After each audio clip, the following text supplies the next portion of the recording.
dapat lang sa BIFAR na bombahin ng tubig. Yan ang pahayag ng Chinese Foreign Ministry sa panibagong pag-atake ng water cannon. Pero alam nyo bakit malakas ang loob ng Chinang mambomba? Sa Pag-asa Island kasi nangyari ang water cannon attack. At ang US Navy aircraft carrier at Philippine Navy warship ay nasa Bao de Masinloc o Scarborough Shoal.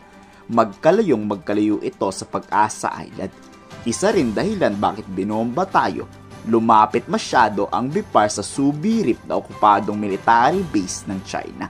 Bago nga mangyari ang pambobomba, naglabas ng video ang Chinese Coast Guard ng babala. Kaso binaliwala yan ng BIFAR kaya nagresulta daw sa pambobomba ng tubig. Infringed upon the sovereignty and security of China. Severely violated the international laws and the laws of People's Republic of China.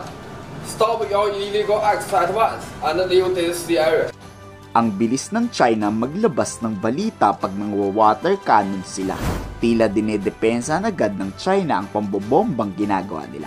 Sabi kasi ni Chinese spokesperson Lin Jian, dapat lang sa Pilipinas na bombahin talaga. Ang root cause daw kasi ng tensyon o dahilan bakit wina-water cannon ng Pilipinas, mayayabang daw ang BIFAR. Binabaliwala ang mga babala ng China. Kasalanan daw ng Pilipinas kaya talagang lumalala ang awayan. Muli naman nanawagan ng China na itigil na daw ng Pilipinas ang tila paggawa ng gulo.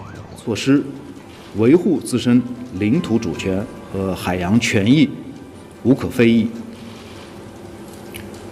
事实在此证明，菲方在海上蓄意侵权挑衅，是导致局势紧张的根源。菲方应立即停止侵权挑衅，不要挑战中方维护自身合法权益的坚定决心。 Matapos naman ang ilang oras na habulan at water cannon, walang nasaktan o gaanong naapektuhan sa BIFAR site. Itinigil na rin ng China ang pambobomba. Hindi naman ibinalita kung nag-deploy ang US Navy ng fighter jet, kaya itinigil ng China ang pangwa-water cannon. Pero si PCG spokesperson Jay Tariela kinumpirma na nga ang bombahan. Pero kahit binuli na naman tayo, hindi daw titigil ang Pilipinas sa paghatid ng serbisyo sa kababayan nating mangisda. Tuloy ang laban sa China.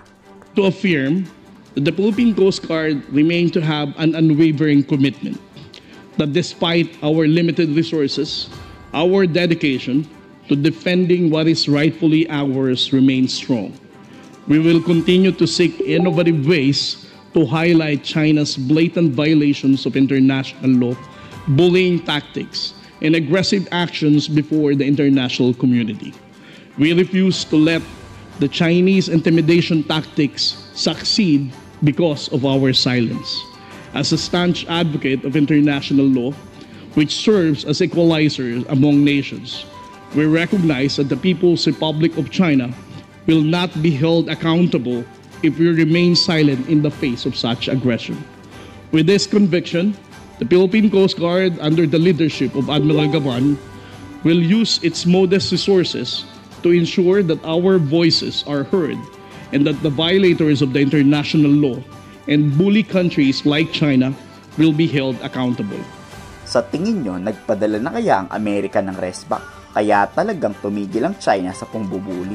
Ano sa palagay nyo? I-komento sa baba ang inyong saloobin.